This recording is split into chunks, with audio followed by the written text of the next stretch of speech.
إن الحمد لله والصلاة والسلام على رسول الله صلى الله عليه وسلم. Alhamdulillah, tonight we have with us our guest speaker, Sheikh Waleed Basyouni from America. Sheikh Waleed, Alhamdulillah, has a degree in Islamic sciences. He also has a master's and a doctorate in theology, and also ijaza in Qur'an and many of the books of hadith. And Alhamdulillah, the Sheikh was blessed to have studied with many of the major scholars of our time, just such as Sheikh Ibn Baz, Sheikh Abdul Razak Afifi, Sheikh Uthaymeen, may Allah be pleased with them all. So the topic of tonight's discussion is Jinns, black magic and evil eye. So we'll begin, Sheikh. If you can tell us, what are the Jinn?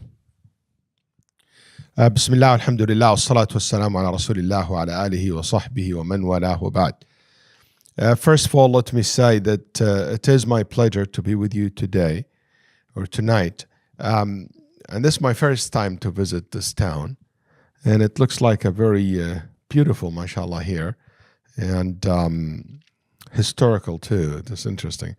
As we drove into town after Jumu'ah today. And the best things, Bilal was telling me how diverse the community is and how unique also the community here. So I ask Allah subhanahu wa ta'ala by His names and attributes to bless this masjid and those people who attend this masjid, those people who run this masjid.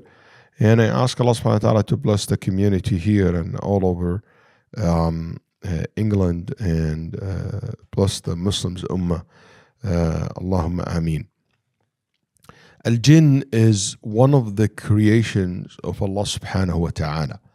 Allah subhanahu wa ta'ala created humans, created angels, created jinn, created animals, created trees, created many different creations. The universe and what's ever in the universe. There's so many other things that we don't know. Allah subhanahu wa ta'ala did not inform us about everything that He created. Allahu khaliqu kulli shay. Allah says in the Qur'an that He is the creator of everything. And among the things that He created, Al-Jinn. And there is a whole entire surah in the Qur'an called Surah Al-Jinn. Al-Ulama rahimahumullah, some of them, and it was said that Imam Malik rahimahullah held that opinion, that the father of all the jinn is Iblis, the Satan. He's the father of all the jinn. And the jinn, the father of the jinn, had the conflict with the father of humanity, which is Adam alayhi salam. Some of them, and he supported that idea based on a verse where Allah subhanahu wa ta'ala said, أَفَتَتَّخِذُونَهُ وَذُرِّيَّتَهُ أَوْلِيَاءَ. Are you going to take him, the Satan, and his children, awliya? So he referred to the rest as his children, as if he's the father of all of them. But I'll be honest with you, this is not something first agreed upon. Two, the verse is not very clear about it, because it could be refer his children means the one who will become disbeliever after him, they will be from his children. So to say that this verse is very explicit about the jinn, the father of all the jinn is Iblis, it is something that requires much stronger than this verse. But in any case, that's an opinion, a respected opinion exists among the ulama rahimahullah. There is another opinion, but it's weak opinion about al-jinn, that al-jinn actually, it's a tribe. Al-jinn is a word, tribe, among the angels. And that opinion was held by a few number of people through history. And that opinion exists among the tabi'een, rahimahumullah ta'ala, and the younger among the tabi'een. And through the history scatter individuals. But because it's not a strong opinion, you will not find many individuals have taken that opinion through history. For many reasons. One of it, that Allah subhanahu wa ta'ala told us about al-jinn, that ash-shaytan from them, that ash-shaytan said, I was created, خَلَقْتَنِي مِن نَار وَخَلَقْتَهُ مِن طِين. I was created from fire, And we know that the al-malaika was not created from fire. لما روى الإمام مسلم في صحيحه رحمه الله عن النبي صلى الله عليه وسلم. Imam Muslim reported that the Nabi صلى الله عليه وسلم said, إن الملائكة خلقت من نور. Al-malaika were created from light. And Allah subhanahu wa ta'ala says about Iblis في سورة الكهف, كان من الجن ففسق عن أمر ربه.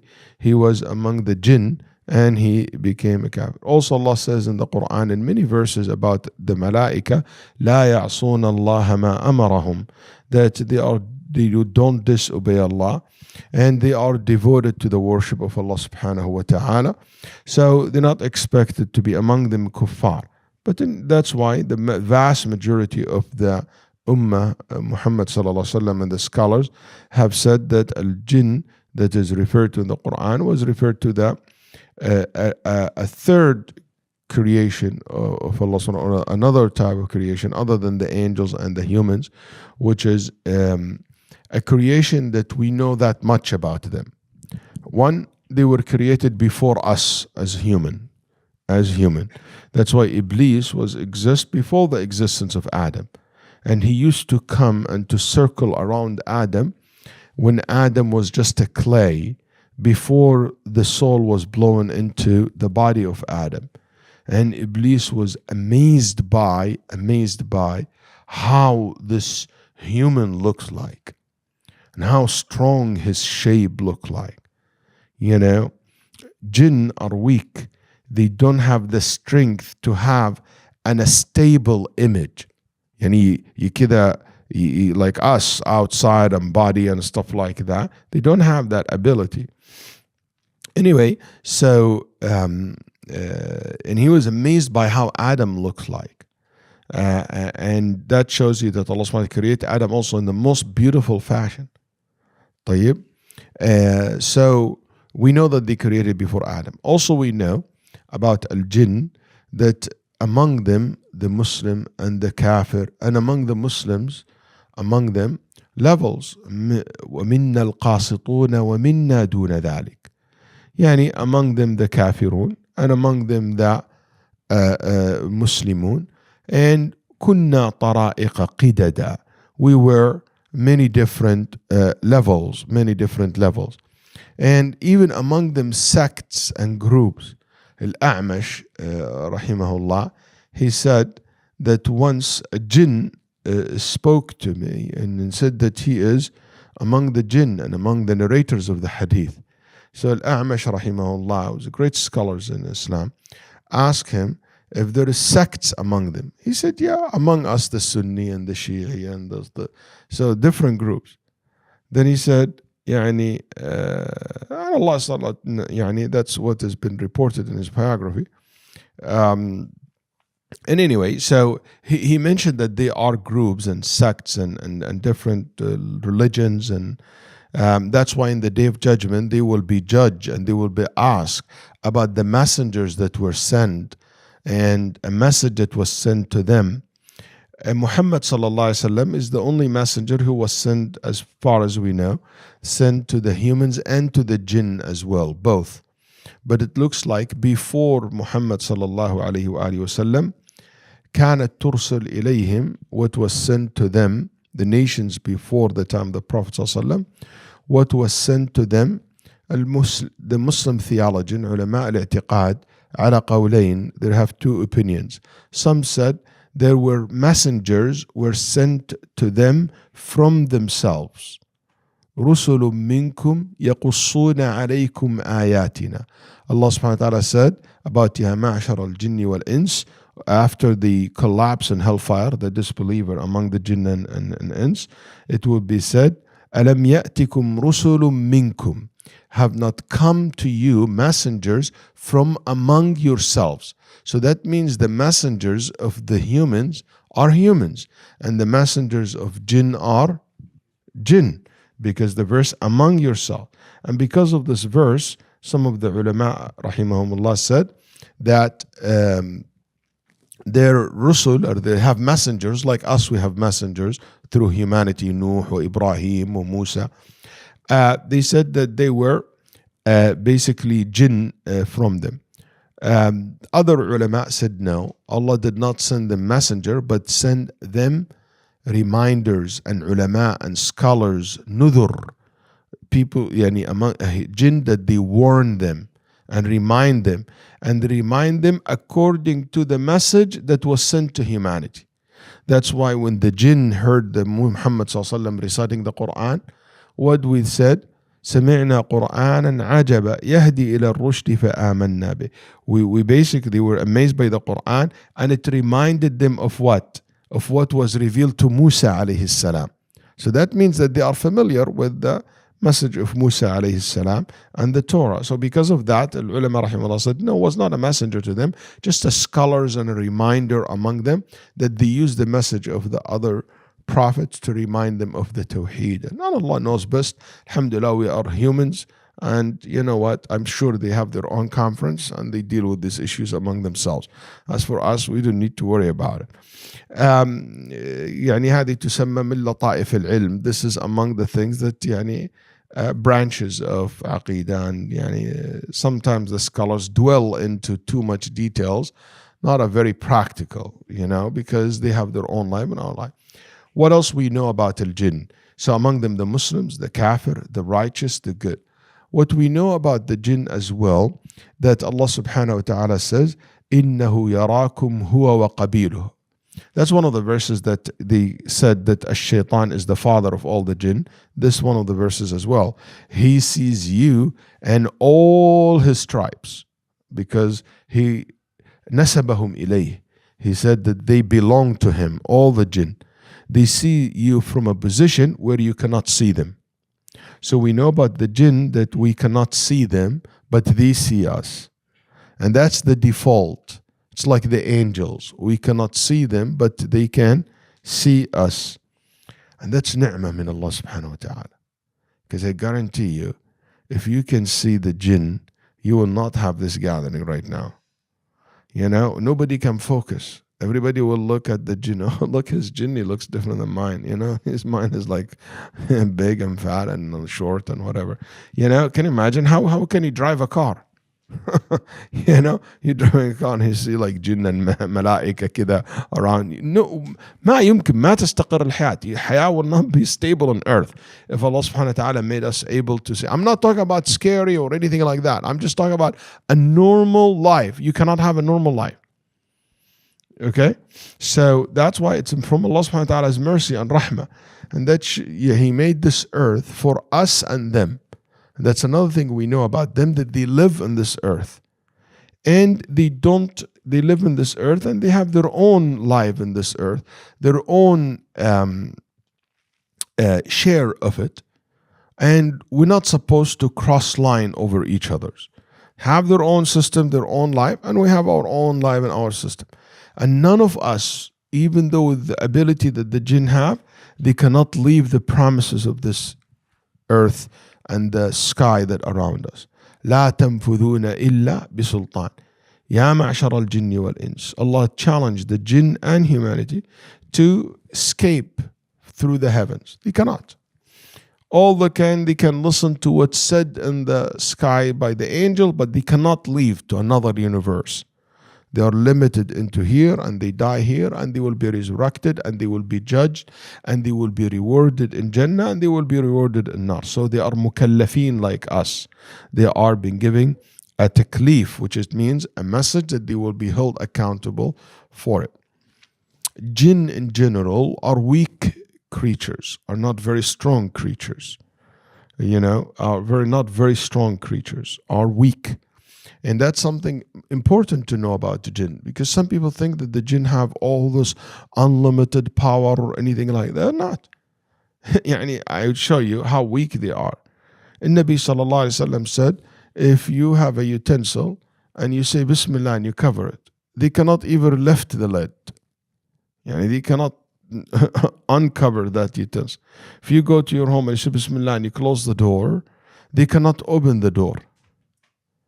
On the other hand, you say Bismillah and you read Ayatul Kursi and you read like the whole Surah Al-Baqarah, and a human being will break into your house and steal your money and your stuff, and you have an alarm system too. You wouldn't care. Humans are unbelievable. They have this power that it is much, much, much bigger and stronger than jinn. A lot of people don't think that, think the other way around, but they're not. So they are, not as powerful as people think, to the extent that some of the ulama, rahimahullah, that's why, even Sulaiman alayhi salam, when he used the jinn, he used them in what? In sukhra, like slaves, in the law jobs, making, labor jobs. It's not like science and wadri ish. Human beings are much, much smarter, more intelligent than them. Something we know about jinn as well, العلماء رحمه الله mention أن فيهم الظلم كثير جدا والجهل كما قال شيخ الإسلام ابن تيمية. He said that is known of extreme ظلم and extreme ignorance. You maybe harm them one, they will harm you back 10. You do one bad things, they do 100 back to you. So they have this kind of, harm and transgressions, and we are transgression also.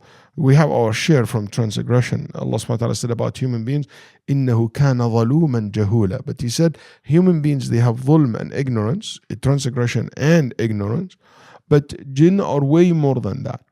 We know that one of the most famous opinion among the mufassirin, when the angels told Allah subhanahu wa ta'ala about mankind, and when he said he would create Adam and he would let him be in earth, what the angels said, أَتَجْعَلُ فِيهَا مَن يُفْسِدُ فِيهَا وَيَسْفِكُ الدِّمَاء. You gonna make someone on this earth will spread corruption and will spill blood. The question is, how angels knows what will happen on earth? It is because us and jinn been giving that freedom to make that choices, and they have seen, the Mufassirin said that they have seen what the jinn did on earth. They fought one another, they killed one another, they spread corruption on earth, and they made the analogy that humans will be like them. So that means that they have that transgression, they have that, we know that about them. Also, there is many ahadith describe them a little bit more, like for example, among them who fly, among them who crawl, among them who walk, and they have different abilities. Also, they have the ability to take forms. And usually they like to take the form of something of dark nature like black, because black color is a strength. So they feel a strength in taking that shape in that particular color. That's why sometimes they might take the shape of a black animals or something of that nature. Nabi Sallallahu Alaihi Wasallam told us that the time that they spread the shayateen among them the most, at Maghrib time, where they spread. That's why Nabi Sallallahu Alaihi Wasallam told us for children not to let them out during Maghrib time, right before Maghrib, like 5-10 minutes before Maghrib, all the way that until the sun completely goes down. And some ulama said, khalas, after Maghrib, they should not go outside by themselves. And the point is, they can go, but just make sure that they don't engage in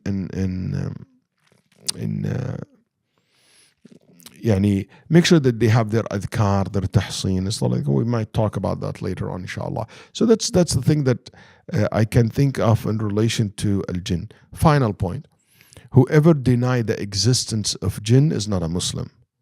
باتفاق أهل العلم, and with the agreement by all the Muslim scholars and all theologians among Ahl Sunnah, that the person who deny the existence of jinn are not Muslims. Can I add one more thing? I promise you, I'm not going to make long answers in the future. Al-Jinn is something also other religion recognize, but they might have a different way and views of them. So, for example, in Judaism, if you look at the Orthodox Jews and the traditional Judaism, they recognize the issue of jinn. And there is passages in the Torah, in the Old Testament, mention the existence of jinn, and even says that they were created from flame, from fire. Okay, but modern Jews, after they mixed with, especially in Spain, the idea some so-called Muslim philosophers and their influence over some of the Jews and the theology that they developed after interacting with some of these so-called Muslim philosophers, you'll see in modern Judaism, they don't mention jinn, not believing in their existence as the third, type of creation of Allah subhanahu wa ta'ala. Christians, they believe that there is no jinn for them are two things. First of all, jinn for Christians, and when they talk about jinn, they only look at jinn as evil creatures. So it's something bad. It's no good and bad. That's number one. The same thing with also the Jews when they talk about jinn. Number two, jinn for Christians are something the concept of fallen angels. So they said that Iblis was an angel. He rebelled against God in heaven, and he convinced some angels to basically ally with him, conspire with him against God, and God expelled them from heavens and sent them down to earth. That's why they're fallen angels. Stripped them from that beauty of and some of the power that was given to angels, and he was able to convince like an army. Then joined them something called lost souls, the souls of some of the ghosts and stuff like that. So it became an army of demons that they're in charge of spreading corruption on earth and possessing sometimes and harming people and stuff like that. And it's important to understand where other religion coming from when it comes to jinn. Why it's important for us, especially who lives here, to know that, especially all Muslims who are interested in this subject. Because many times people said, why only Muslim talk about jinn? Why only Muslim talk about sihr? Why only Muslim talk about possessions of jinn?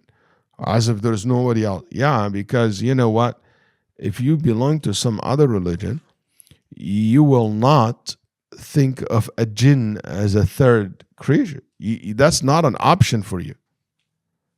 You understand? For them, some of them deny the existence of jinn. Modern Christianity and more Christians and Jews, they don't even consider that. This is all this like fairy tales, stuff like that.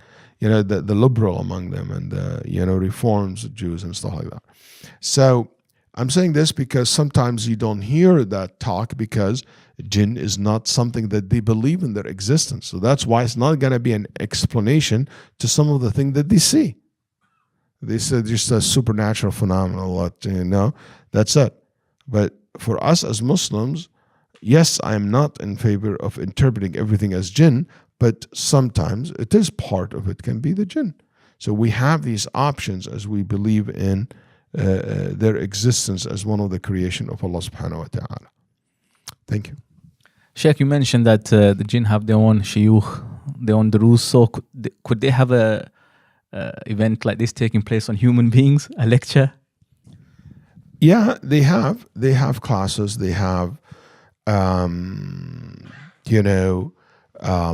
shuyukh and many scholars among them. Even, it's a common thing if somebody familiar with the concept of ijazat and even books narrated and hadith narrated.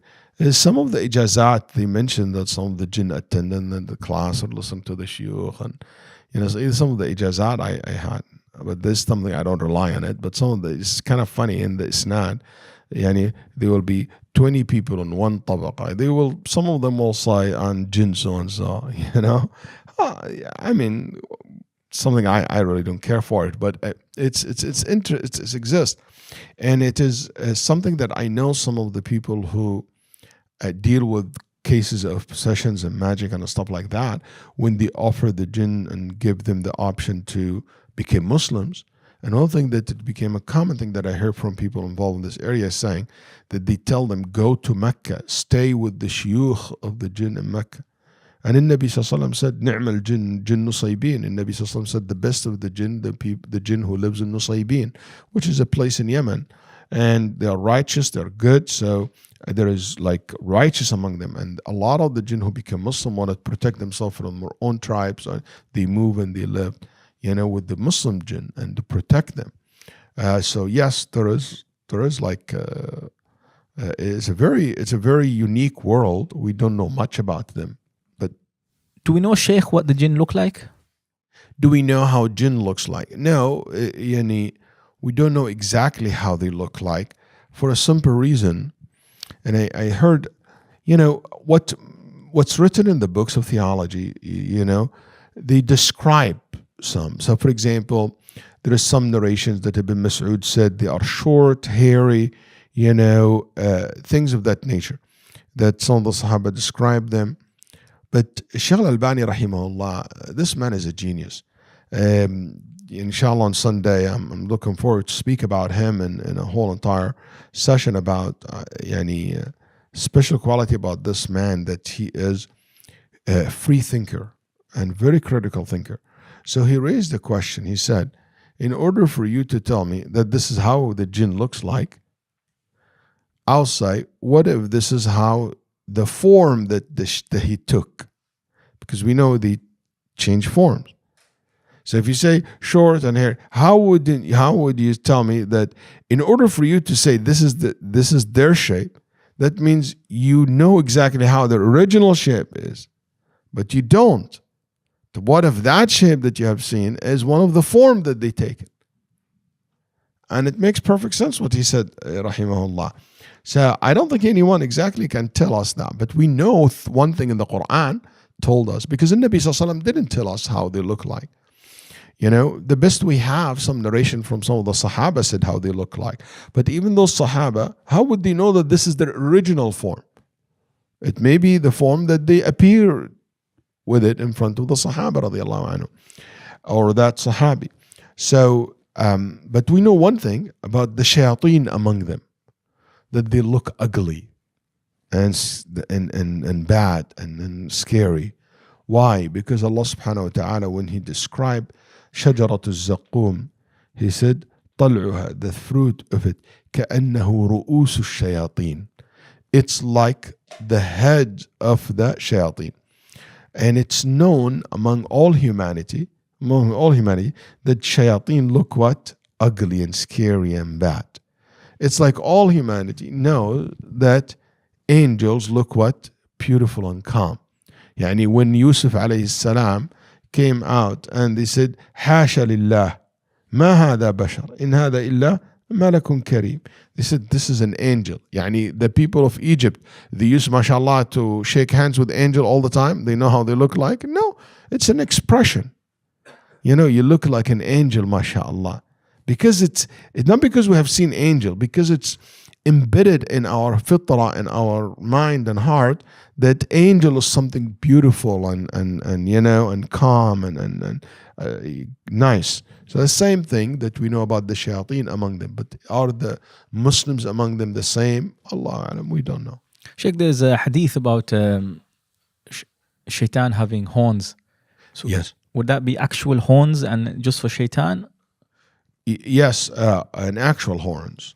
The shaitan, the Satan, has horns. That the Nabi sallallahu alaihi wasallam said, "Inna ash-shams taghrub bayna qarnay ash-shaytan." That his horns, he will put his horns where the sun will goes down in between his horns, and basically they have these jinn and shayateen, the jinn in general.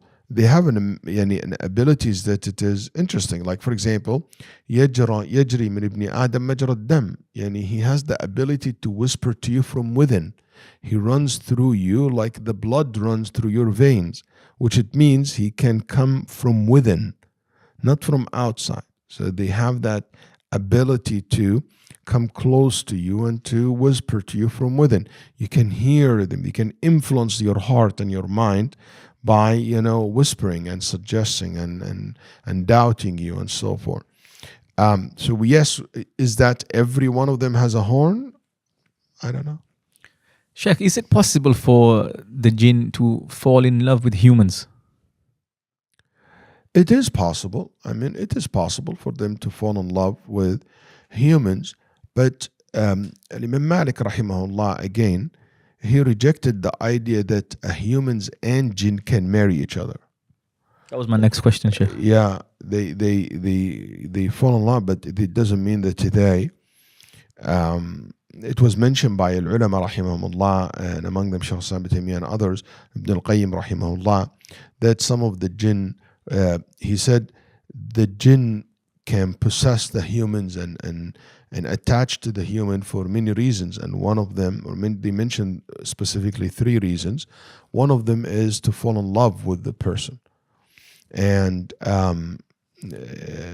that falling in love with the person, because they love the body of the person or love the person as a person, but that's rare also. It's not the norm, you know. And Imam Malik rahimahullah rejected the idea that humans and jinn can marry each other. Why? Because Allah subhanahu wa ta'ala says in the Quran, هو الذي جعل لكم من أنفسكم أزواجا لتسكنوا إليها. Allah have made from among yourselves spouses. So Allah subhanahu wa ta'ala says that your spouse, it has to be from what? From among yourselves. لكن عند التحقيق, يعني if you want to be critical about this verse, هذه الآية لا تمنع وقوعه شرعا لا قدرا. This verse should prevent the marriage between humans and jinn شرعا, from a Sharia perspective, but not from qadar, that it can happen, you know, even if it's not Islamically correct. Yani the best that this verse can establish, and Allah subhanahu wa ta'ala knows best. I met somebody in my life, he claimed that he's married to a jinn, a woman jinn. And I asked him, I mean, I know the guy, and I don't think he's mentally ill or anything like that. Maybe he is, I don't know, but and he told me that, yani, a story. And I met a woman claimed that she's married also to a jinn, a man who's a jinni. In my life, I only met 2 people who made that claim, and I start asking them questions to see what they say. And he said that we just live with each other like any humans. She always in the form of a human, and she always with me. And you want to meet her? I said no. So I'm not interested. And he said, and that's how we live together. It's not like, you know, I'm sleeping with the air and feeling this, like, you know, there is an actual person next to me. And I said, did they change shape? He said, that's too much details to go into it. Like, anyway, maybe, you know. Anyway,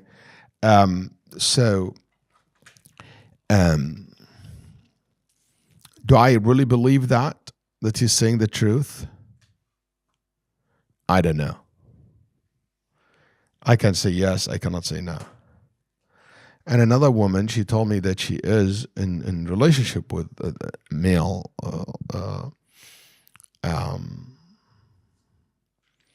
jinn. She's a convert.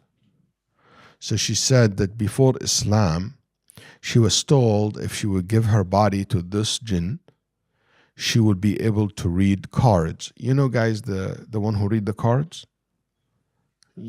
Huh? Tarot cards. Tarot cards? Tarot cards, I guess. You know, it's very common in Latinos culture, gypsies and stuff like that. They do that, like kind of weird cards, like have some different drawings and stuff like that. And you pull a card, and every card. And she said, I will be gifted. And then she told me her story before Islam. SubhanAllah, it's very ugly how the story started. Maybe if there is a question comes up, I will share her story about that. But she was told that in order for her to be gifted, she has to have some of the jinn. This will be your husband, kind of, okay, and will be your man. And she said we live together like a husband and wife. But my question to those people who claim that, who said that this marriage is Islamically correct? Allah said in the Quran, "Istamta'a ba'duna bi ba'd." If you look at this verse where Allah subhanahu wa ta'ala said, we have enjoyed each other's, the jinn and humans enjoy each other. Many of the mufassirin said, يعني, we enjoy the body of each other, that sexual relationship between each other. Okay, so that can happen. Yes, I don't have a problem with that. But is that called marriage? That's called haram. That call is not allowed. That called not allowed. That's why كل الفقهاء, all the fuqaha, even the one who said, oh, can be man married to a woman, jinn, stuff like that, all of them agree. If a woman come tomorrow and she's pregnant, that's a sign of zina, adult, she's not married. And she said, no, I'm married to a jinni. Yalla, go look for the jinni. And she can get out of the court. She can go away with zina because she's married to a jinni. Go look for him. Good luck with that. That's why they all said if a woman claimed pregnancy out of jinn, that claim is rejected in court. كل الفقهاء إجماع. There is اتفاق. As far as I know, there is an agreement between all the madhahib al-Islamiyya that is not acceptable. So, and that really weakening the position of those who are allowed to get married. And if you say that, how can you accept that? And that's a warta, we call that, and if they allowed it. And that's why I do believe that it's not marriage. Maybe they're just enjoying each other's and bodies and stuff like that, but it's not allowed. Is it allowed to control the jinn, Sheikh?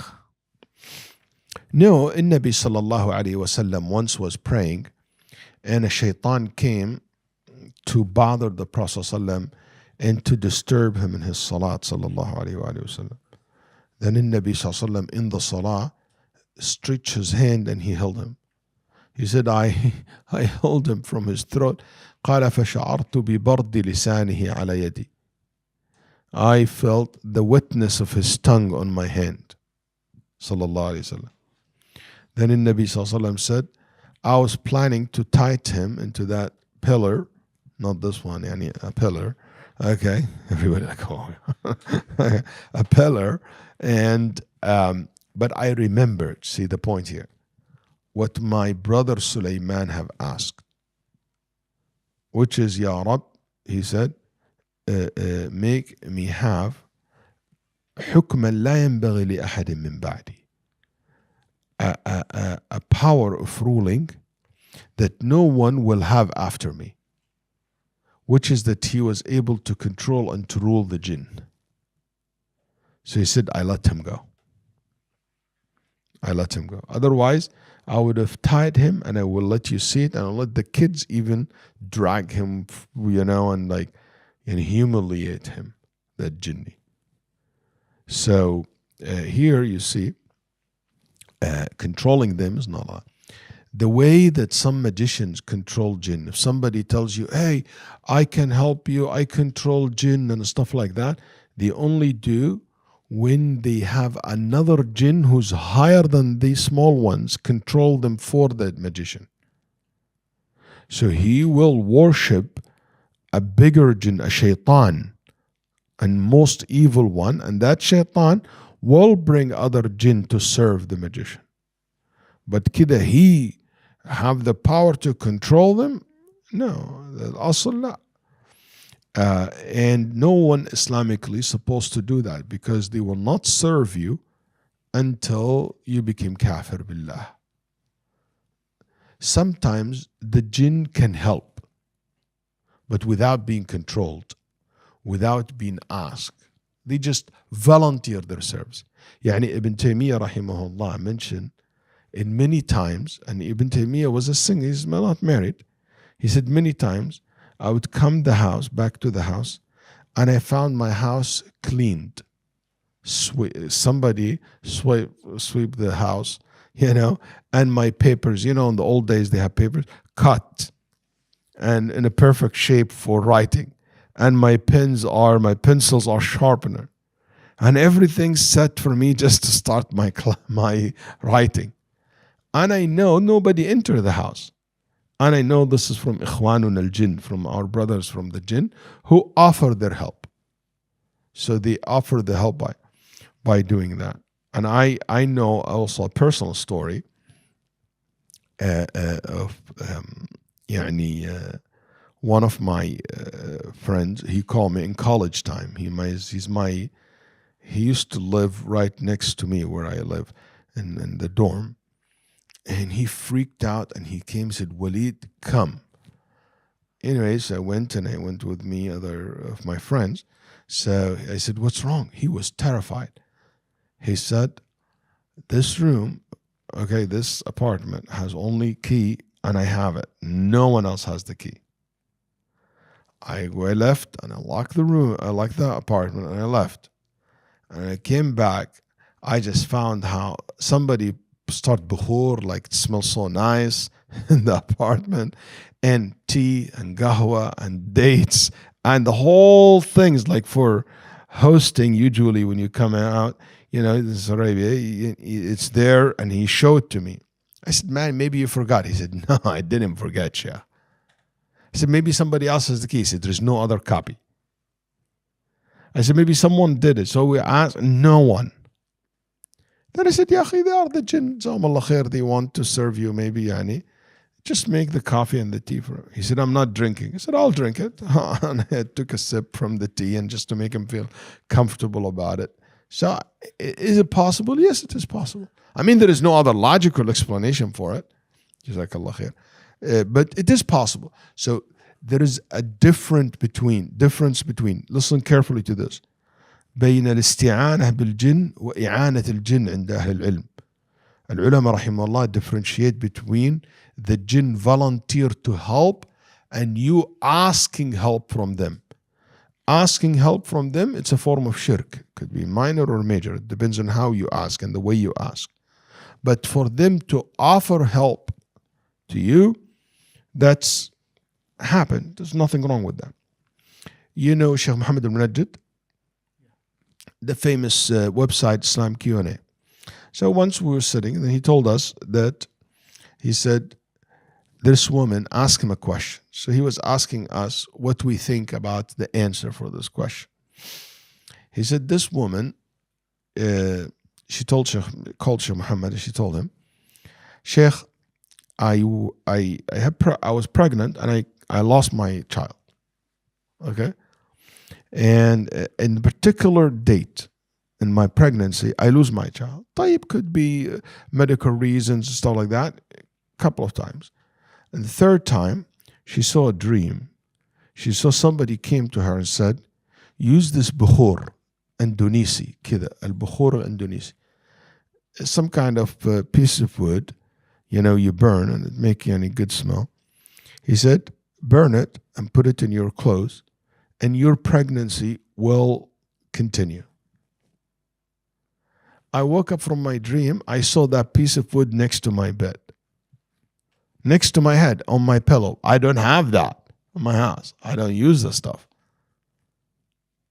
I freaked out. I put in trash. I lost my baby. I had the same dream around the same time when I lose my child. I said, you know what? I'm going to use it. I used it, and I have a child. And I got pregnant again. I saw the same exact dream. I said, you know what? No, it was a medical thing, has nothing to do. I continue my pregnancy, has no relationship, just a coincidence. I trashed it. I lost my child. I got pregnant again, and I used it, and I kept my child. Years goes by. This is the third child. She saw the exact same dream. Same thing happened. She sees that piece of wood next to her in her pillow, and she asked Muhammad, what should I do? Should I throw it away or should I use it? 2 times been proven to right. So he was asking us what you Mashaykh think. And in the setting, a majority of us said she can use it because that's basically from the jinn offering help. because that's kind of form of medicine. We don't know how it works, but it could be just offering a help to her. Then he said, I asked Sheikh bin Baz, rahimahullah. He was just want to see what we think. And he asked, now I forgot, is it Sheikh bin Baz or Sheikh al-Barrak? And now I forgot, it's been a long time. But anyway, one of these two great scholars, and they told him she can use it.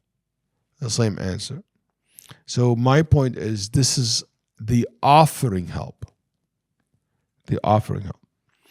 I know also a friend of mine, Sheikh Abu al-Bara, and by the way, Abu al-Bara wrote a book of 3 volumes about al-jinn and al-ayn and al-sihr. In my opinion, it is the best book ever written on this topic. It's 3 thick volumes, and it is موسوعة, يعني like an encyclopedia about al-ayn wal-sihr wal-jinn. And it's the best thing, in my opinion, was written in this regard. 3 big volumes. He told me, Sheikh Abu al-Bara, that a man came to him and he brought him a big, huge, like a bag, made of cloth, like a sack, the sack, okay, filled with magic charms. He said at least in it like maybe 700-800 of them. And Abu Bakr said, where did you get that from? He said, Sheikh, one day I was in the desert making my adhkar and stuff like that, and I saw this very weird looking animal that is not from the area. And I just follow it until it disappeared in certain place. And I look around and I found something like madfoon, like buried. And I dig out and I found this sack. And I open it and said, A'udhu billah.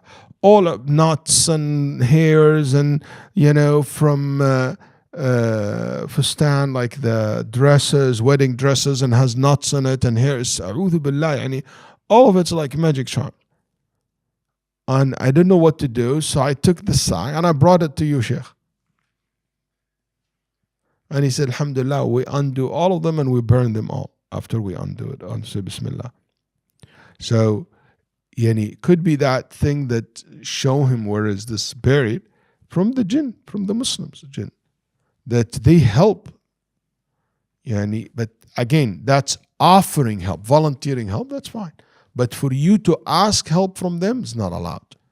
Why? For 2 reasons. Number 1, because if you're going to ask them for help, you have to call upon them. And calling upon jinn is a form of shirk. To say, you pray to some ghaib, that's not allowed in Islam. You only pray to Allah subhanahu wa ta'ala.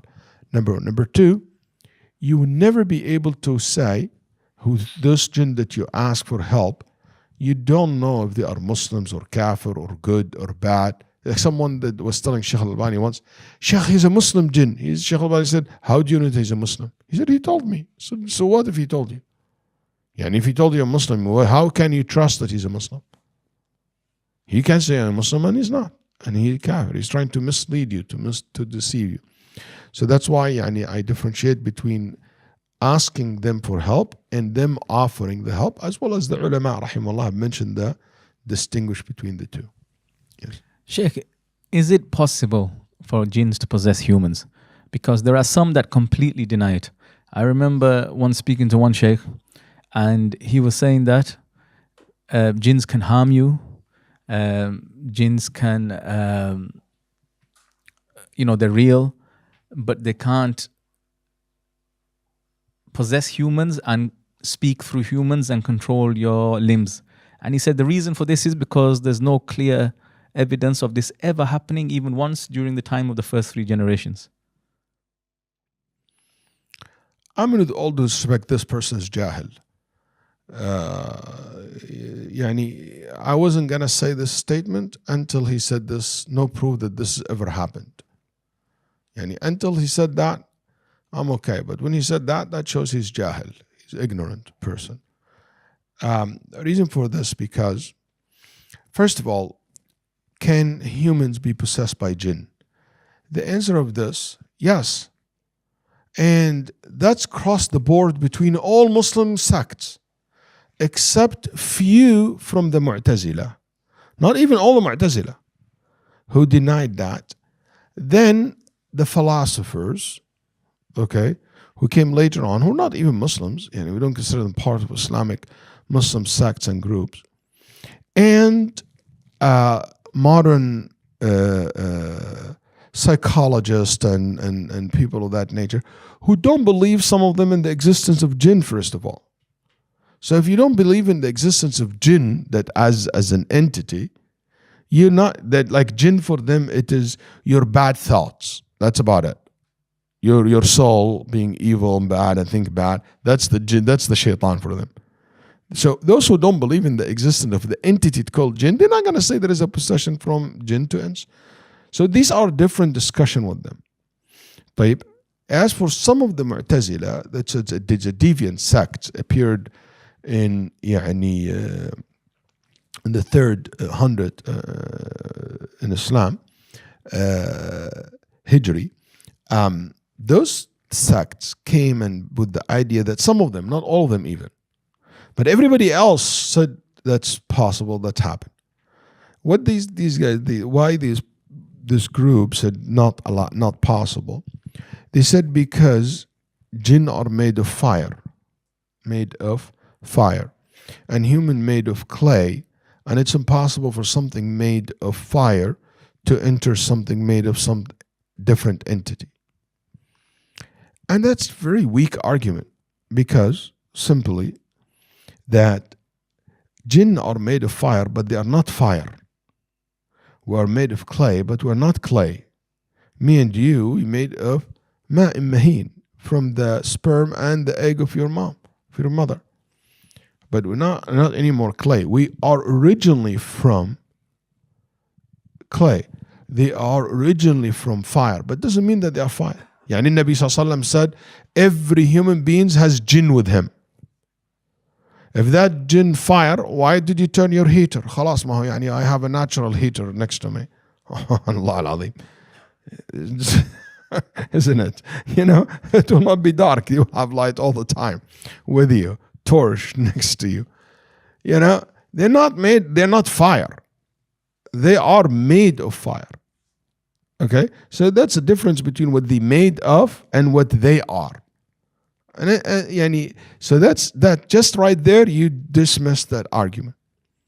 But then, even if they are fire, who's told you that they cannot enter each other, even though if they are different entities? Even today, we know you have bacteria inside you. Bacteria are not the same as humans. Viruses. And that's what led, by the way, some of the modernists to say al-jinn are the viruses and bacteria and stuff like that. Even some people who prescribe to some, Salafi or like methodology like Rashid Rida and stuff like that, who claim that jinn, the viruses and stuff like that. Also, Sayyid Qutb and some of these people have a statement, give the indication that that's what could be the jinn. But this is a different argument that we have. Is there any evidence first from the Quran and Sunnah that jinn can possess humans? في مسند Imam Ahmad rahimahullah, and there is two narrations in Muslim Imam Ahmad rahimahullah and others, and they are sound narration, that in Nabi sallallahu alayhi wa sallam, when a child was brought to him possessed, and in Nabi sallallahu alayhi wa sallam read, and he blew in this boy's or child's mouth, and he said, ukhruj adu Allah, exit his body, the enemy of Allah. Very explicit. Also, in the ulama rahimahullah mentioned, the verse in the Quran when Allah subhanahu wa ta'ala gave the example of those who consume riba. He said, they are like كَالَّذِي يَتَخَبَّطُهُ الشَّيْطَانُ مِنَ الْمَسِّ, like the one who possessed with jinn. If jinn cannot possess humans, Al-Quran would not make sense when it says the example of the one who consumed riba is like the example of somebody possessed with jinn. Because somebody said, oh, like that. There's no actually somebody possessed with the jinn. So that's the case. That's why Shaykh al-Islam ibn Taymiyyah rahimahullah said, the one who denied the possessions of jinn to humans, mubtadi', is not kafir. He's not a non-Muslim, but he's mubtadi', he's innovators. قال جاهل بالشرع والعرف والواقع. He's ignorant about the Sharia evidence, and he's ignorant about reality. Because if you go to any in reality, there is hundreds of cases that enough scientifically to prove the existence of jinn. I remember somebody came to me and to challenge me. He said, prove to me that they exist. And I said to them, what do you think? Personally, I had cases where people possessed with jinn, and I would tell the person, claim that he's a jinn. And I said, up to a certain point, if really you are a jinn, you have to prove me that you are a jinn. I can't. I don't believe you. You have to prove to me that you are a jinn. You have to do something that logically, for me, will mean that you're a jinn. And one of the things, for example, I do, I'll put a bottle of water, like far away there. And I said, knock that bottle of water. Or knock that tissue box. And if they knock it, I know that's jinn. Because there's no any other logical explanation for that. It's impossible to have any other. There is no wind, there is no somebody else, it's just a stable place like this. So if I tell that person and he's here and the bottle of water over there and he's able to knock it down, that's jinn. And there's many things like this. People possess have demonstrate things that cannot be logically ever be explained in any other way. This been said, listen carefully to the next point, because it's more important than the first point. It is very, very rare for a jinn to possess a human. It's very, very rare. Most of the time, jinn harm humans, bother humans, even physically. But to possess the humans and to be inside their body, because that's not the natural thing. They're supposed to be free creatures, have their own life, for them to lock themselves inside the body of a human, that's something not easy. And the Nabi sallallahu alaihi wasallam قال يجري من ابن آدم مجرى الدم. You run through you like the vein. So what's so impossible about that? For them to possess. But for them to lock themselves and to possess the human, that's not a common thing.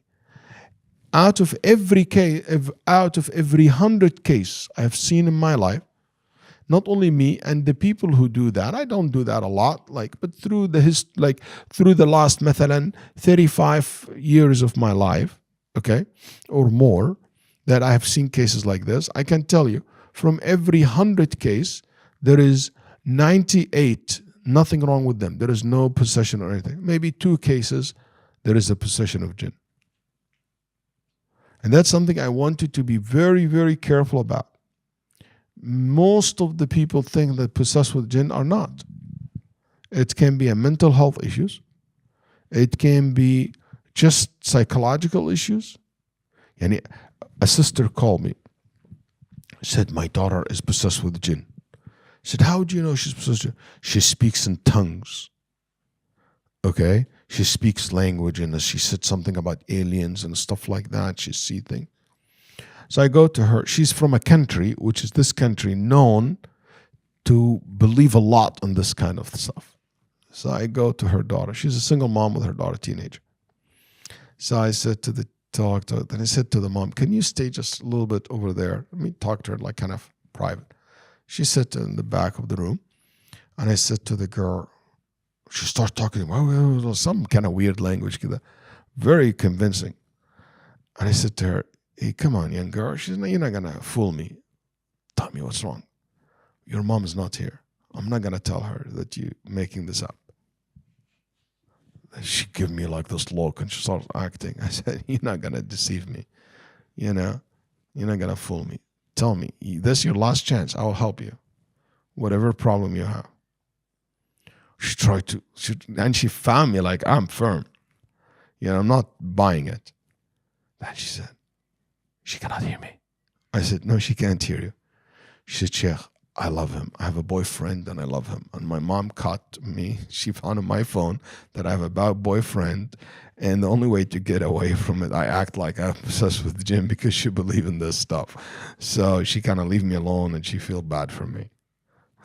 I said, okay, let me talk to your mom, you know. And I said, I read on her, and mashallah, the jinn left away.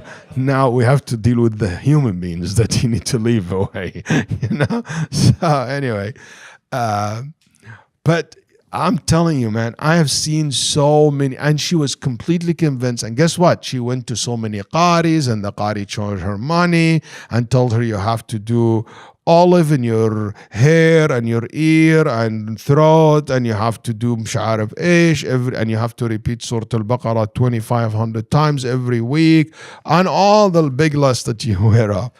And the poor lady, there is nothing wrong with her. And there is this became like a ridiculous, all these thoughts about possess. It's very rare cases. Like if you ask anyone who fears Allah subhanahu wa ta'ala, who yattaqillah, and who is full-time receiving people with, and he's honest, and there is a few of them are honest, will tell you that out of every 100 people who come saying there is a possession, maybe a case 1 or 2 maximum. I haven't heard any one of the student knowledge that I trust told me more than this number, 2-3% a real case, and the rest are not. And most of the possessions happen because of possessions of jinn to humans happen because of 3 reasons. Shaykh al-Islam ibn Taymiyyah rahimahullah said, number 1, love and lust.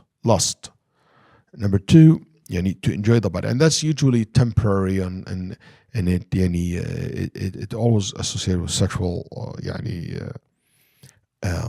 activities. Number 2, which is the worst of all of them, magic. The magic, some magicians assign a jinn to the human. And number 3, that human beings have harmed the jinn, and the jinn harm them back. And this type of harm back doesn't last for a long. They might for a week, for a day, for whatever. And the moment the person himself who possessed with jinn start reading the Qur'an, reading the ayat, because you don't lose control completely. Even if you lose it for a little bit, you come back to your conscience. The more you start your salah back, they leave. They just depart and they never come back to the person. So the person can be harmed. But most of their harm is physical from outside. Sometimes they come and they press the persons, can even breathe, can even talk. Sometimes they cause damage in the house, just stuff like that. But that's the maximum they can do. But possession is very, very rare to happen. Comment on that person who said it didn't happen in the 3 generations or anything like that. Actually, the books of hadith and narrations and biography fill with this. And one of the reference that I can refer him to, that book by Abu al-Bara as a reference. And many books that written about this issue have plenty of narrations in relation to this issue. As I said, from Ahl Sunnah wal Jama'ah, they did not deny that. Only some of the group of this group it called al-Mu'tazila, then some of the modernists who deny that. That's from a theology perspective. That's why we say it's a bid'ah to deny it. As for how common it is, it's not as common as people think. And the cure for possession is the person to make ruqyah to himself and to make dua to Allah subhanahu wa ta'ala, asking Allah subhanahu wa ta'ala to cure you from this and to protect you from the shaitan. Being consistent in your salah. Nabi sallallahu alayhi wa sallam said that as-siyam make it hard for the jinn to run through the nerves. يضيق المجاري الدم على الشيطان. So fasting something help to get rid of that as well. And al-hijama, if it's done in the right place, in the right time, as Ibn al-Qayyim rahimahullah said, can be also a cure. Not everywhere, not every time, it depends if it happened to be in the right spot. But the most powerful thing is just to make ruqyah to yourself, to read upon yourself Al-Fatiha, Qul Rabb Falaq, Qul A'udhu Rabbin Nas, or you read in someone from your family, and to be consistent in your salah and your adhkar and your dua. That all protections and cure from those. Possessions of jinn cannot be cured by going to magicians. That's haram and is not allowed. And if you go to magicians or kahin, even if he say that he's Muslim, even he said I read Quran, but he said ask you what's your mother name, what's this person's mother name, immediately that's this kahin, and you cannot believe in them, you cannot go to them, you cannot give me a pictures, give me part of this person's clothes, anything of that nature. Immediately you follow it. That's you go into the territory that of shirk, and you go to that. Minors can reach to the major. Some people were asked, hey, can you kill that rooster, offer like a sacrifice, break an egg, things of that nature. Very weird requests can be done. All this is haram. And Nabi Sallallahu Alaihi Wasallam also told us, if you go to one of these kuhan, fortune tellers or those who deal with jinn, and you believe in them, you have disbelieved in what revealed to Muhammad Sallallahu Alaihi Wasallam. And if you go to them and you don't believe in them just to being curious, Nabi Sallallahu Alaihi Wasallam said your salah will not be accepted for 40 days. You didn't get reward for it. So this is a serious thing that the person should be aware of and careful from. Also, hanging or putting charms on your ta'weedah for you to protect from jinn or take the jinn away. All this from the bid'ah in Islam. But what if this ta'weedah has a qur'an? Ulama rahimahumullah debated over if there is a ta'weedah has the Quran. First of all, most of these ta'weed that the people hang on their bodies or children's body is ta'weed that they don't know what's in it. So even if the person tell you in the Quran, I can tell you hundreds and hundreds of these things. When we open it, we found verses for Quran, but other than Quran as well. Numbers and calling upon jinns names and, stars and stuff like that, like the magic charms.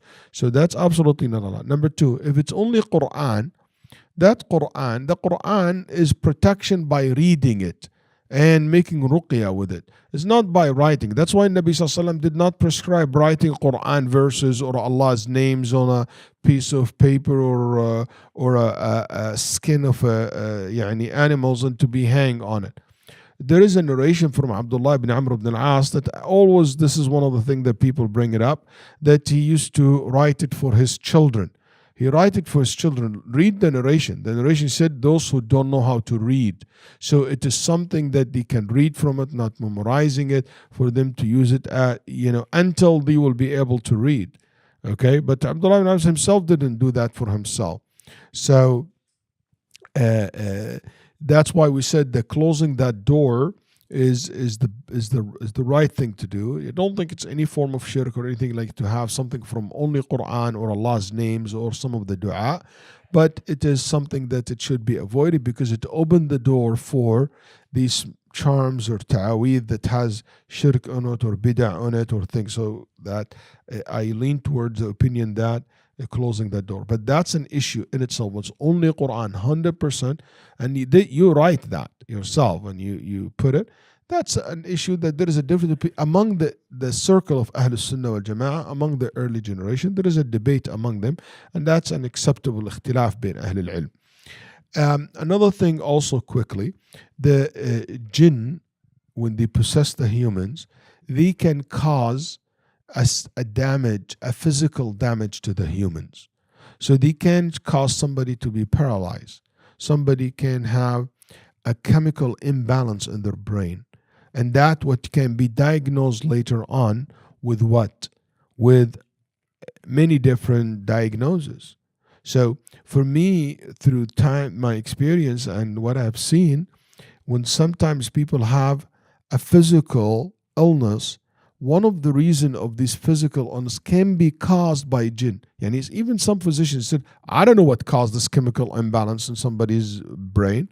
Sometimes not genetic things, sometimes not. I don't know what caused it. I don't know what caused this kind of, paralyzing and limping and stuff like that. Sometimes there is no an explanation for why it happened. For me, it can be, I'm not saying it is, but can be a jinn cause that? Yes. Multiple personality disorder doesn't mean when someone who's like that, it means that, one of his personalities is jinn. No, it's a mental health issues. But what caused that? What caused this cell to go crazy in your body and turn to be a cancer cell? Even doctors, they tell you 100%. I cannot tell you why, but just one cells became, abnormal, start to be a cancer cell. What turned that to be a cancer cell? There's no clear answer for all type of cancer until today. Can this cancer cell be caused by jinn? Yes, and the Nabi Sallallahu Alaihi Wasallam said that the ta'un spread by the jinn, and so because the shayateen, not all the jinn, the shayateen among them, the kuffar, hate humans, so they will harm humans sometimes if they can.